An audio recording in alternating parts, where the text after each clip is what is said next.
কলকাতা সহ দক্ষিণবঙ্গের বিভিন্ন জেলার ছবি আপনাদেরকে দেখাচ্ছি। মুষলধারে বৃষ্টিপাত চলছে মধ্যরাত থেকে গতকাল। জল জমেছে কলকাতা সহ জেলার বিভিন্ন অংশে। জমা জল রয়েছে ঠনঠনিয়া, আরজিকর সহ বেশ কিছু এলাকাতে। শক্তি বাড়িয়েছে একদিকে বঙ্গোপসাগরে নিম্নচাপ, আর তারই প্রভাবে এই মুষলধারে বৃষ্টিপাত চলছে। সঙ্গে বইছে ঝোড়ো হাওয়া। পশ্চিমবঙ্গ ওড়িশা উপকূলে নিম্নচাপে পরিণত হয়েছে এবং আজ গভীর নিম্নচাপের সতর্কবার্তা থাকছে আবহাওয়া দপ্তরের তরফে। আগেই পূর্বাভাস দিয়েছিল আবহাওয়া দপ্তর এবং আগামীকাল দক্ষিণবঙ্গে প্রবল বৃষ্টির পূর্বাভাস কিন্তু জারি থাকছে।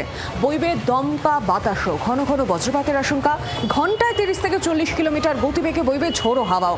নিম্নচাপের প্রভাবে কলকাতায় ভারী বৃষ্টির সতর্কতা এবং সকাল থেকে আমরা সেই মুষলধারে বৃষ্টিপাত দেখছি। একাধিক রাস্তা জলমগ্ন। আজ ভারী বৃষ্টির হলুদ সতর্কতা জারি রয়েছে কলকাতাতে ঘন্টায় 30 থেকে 40 কিলোমিটার গতিবেগে ঝোড়ো হাওয়া বইবে। কাল সকাল পর্যন্ত এই ভারী বৃষ্টির সতর্কতা বজায় থাকছে কলকাতার জন্য। শহরের অনেক জায়গা ইতিমধ্যেই জলমগ্ন হয়ে গিয়েছে। স্বাভাবিকভাবে সপ্তাহের প্রথম দিন কর্মব্যস্ততার দিন, যাত্রীরা দুর্ভোগে পড়েছেন। নিম্নচাপের প্রভাবে কলকাতায় ভারী বৃষ্টি। বিভিন্ন জেলার ছবি যেমন আপনাদেরকে দেখাচ্ছি, সেরকমই তুলে ধরছি ঠনঠনিয়া, আরজিকর সহ বেশ কিছু এলাকার ছবি। কলকাতার শহরতলি বিভিন্ন জায়গা জলমগ্ন।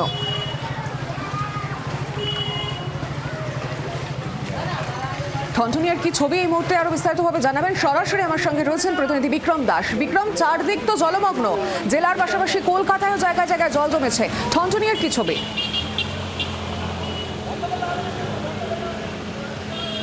একেবারেই সকাল থেকে আমরা দেখতে পাচ্ছি শহর কলকাতায় এক নাগাড়ে মুষলধারে বৃষ্টি, এবং যেটা দেখতে পাচ্ছি এই মুহূর্তে আমি ঠনঠনিয়া কালীবাড়ির সামনে দাঁড়িয়ে রয়েছি, উত্তর কলকাতার অত্যন্ত জনবহুল এলাকা, এবং সেখানকার ছবি তুমি দেখতে পাচ্ছ।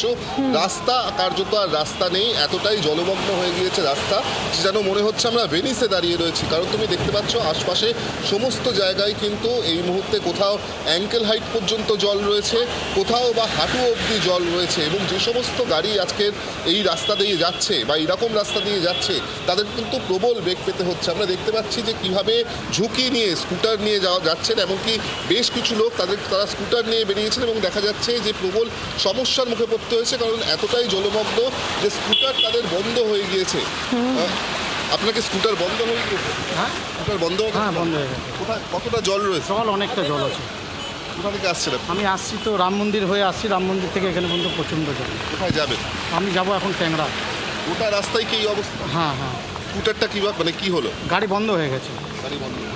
তুমি বুঝতেই পারছো, একজন স্কুটার আরোহীকে আমরা দেখতে পাচ্ছি যে তিনি ঠেলে এই জলের মধ্যে দিয়ে স্কুটার নিয়ে যাচ্ছেন, কারণ এতটাই জল রয়েছে যে সাইলেন্সার পাইপে জল ঢুকে যায় এবং তার ফলে কিন্তু স্কুটার বন্ধ হয়ে যায়। স্বাভাবিকভাবেই যারা স্থানীয় বাসিন্দা তাদেরকে যেরকম সমস্যা ফেস করতে হচ্ছে, অপরদিকে আজকে আমরা জানি যে সপ্তাহের একেবারে প্রথম দিন অর্থাৎ সোমবার, একেবারে কর্মব্যস্ত দিন, এবং সকাল থেকেই একেবারে অফিস আওয়ার থেকে শুরু করে ভোর থেকেই এই বৃষ্টি চলছে, যেখানে দেখা যাচ্ছে যারা নিত্যযাত্রী বা যারা অফিস যাত্রী তাদের কিন্তু প্রবল সমস্যার মুখে পড়তে হচ্ছে। এবং তার সঙ্গে সঙ্গে এই মুহূর্তে ছবিটা দেখাচ্ছে যে কিভাবে ঝুঁকি নিয়ে মানুষকে যাতায়াত করতে হচ্ছে। আমরা দেখতে পাচ্ছি দুজন মহিলা, তারা যাচ্ছেন একেবারে হাঁটু অবধি জল পেরিয়ে কিন্তু তারা যাচ্ছেন, এবং আশপাশের যে সমস্ত রাস্তাগুলি রয়েছে সেখানেও কিন্তু একই রকম অবস্থা, একই রকম জলমগ্নের ছবি আমরা দেখতে পাচ্ছি।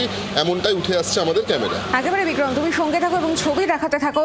এই মুহূর্তে যে ছবিগুলো আপনারা দেখছেন, ঠনঠনিয়া, নিউ টাউন থেকে শুরু করে আরজিকর বিভিন্ন জায়গা কিন্তু ইতিমধ্যেই জলমগ্ন। একদিকে রাস্তার যে বেহাল দশা এবং তার উপর এভাবে জমা জল স্বাভাবিকভাবেই একটা মরণ ফাঁদে পরিণত হয়েছে এবং সমস্যায় পড়ছে নিত্যযাত্রীরা। দুর্ভোগের যে ছবি সামনে উঠে আসছে, ভারী বৃষ্টির জেরে কিন্তু বিভিন্ন জায়গায় জলমগ্ন। এবং এই মুহূর্তে যে ছবিটা আপনারা দেখছেন ঠনঠনিয়া, সেই ছবি তুলে ধরছেন আমাদের প্রতিনিধি বিক্রম দাস। বিভিন্ন জায়গার ছবি দেখাচ্ছি, এবার একটু জেলার ছবিটা দেখাবো। আমাদের হুগলির কি ছবি উঠে আসছে সেখান থেকে রয়েছেন আমাদের প্রতিনিধি বিধান সরকার। বিধান, কি ছবি?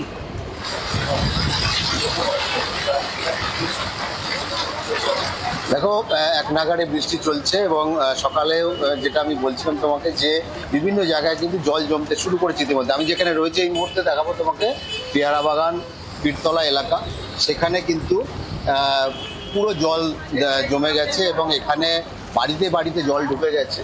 এবং এখানে যে ড্রেন বা নিকাশি যে ব্যবস্থা, সেই নিকাশি ব্যবস্থা ঠিকঠাক না থাকার কারণে এখানে জল কিন্তু বাড়িতে ঢুকেছে। সাধারণ মানুষের খুবই সমস্যা হচ্ছে। এখানে এলাকার বাসিন্দা রয়েছে, একটু কথা বলি। কি অবস্থা, যে বৃষ্টি হচ্ছে এক নাগাড়ে? এখানে 3 মাস ধরে জল জমে আছে। এই জল আজকে 50 বছর হয়ে গেছে, পরিষ্কার এই করছে না সরকার। করছে না। নিকাশি ব্যবস্থা নিকাশি ব্যবস্থা একদমই নেই এখানে, একদমই নেই। যেভাবে বৃষ্টি শুরু হয়েছে, যদি এই এক নাগাড়ে বৃষ্টি চলতে থাকে, এই যে রাস্তা আমি দাঁড়িয়ে রয়েছে দেখাচ্ছি তোমাকে, এই রাস্তা কিন্তু পুরো ডুবে যাবে। আরেকটু পরেই এই রাস্তায় এক হাঁটু জল দাঁড়িয়ে যাবে, বাড়ির ভেতরে জল ঢুকে যাবে। এবং শুধু পীরতলা নয়, এরকম ব্যান্ডেল, কাপাসডাঙ্গা, রবীন্দ্রনগর, সুকান্তনগর, এই সমস্ত এলাকায় কিন্তু ওয়াটার লগিং যে শুরু হয়ে গেছে। এবং এই বৃষ্টি, যেটা আবহাওয়া দপ্তরের পূর্বাভাস রয়েছে, এই বৃষ্টি চলবে এবং তার সঙ্গে দমকা হাওয়া বা ঝোড়ো হাওয়া দিতে পারে। এখনো পর্যন্ত ঝড় বা হাওয়ার এখানে কোনো কিছু দেখা যাচ্ছে না, কিন্তু বৃষ্টি চলছে। এক নাগাড়ে বৃষ্টির ফলে কিন্তু সাধারণ মানুষের খুব ভোগান্তি শুরু হয়েছে। এবং ভোর রাত থেকে আজকে বৃষ্টি শুরু হয়েছে। এই বৃষ্টি যেটা দাপট, সেই বৃষ্টির দাপট যদি না কমে, তাহলে কিন্তু বিভিন্ন জায়গাতে জল দাঁড়াবে।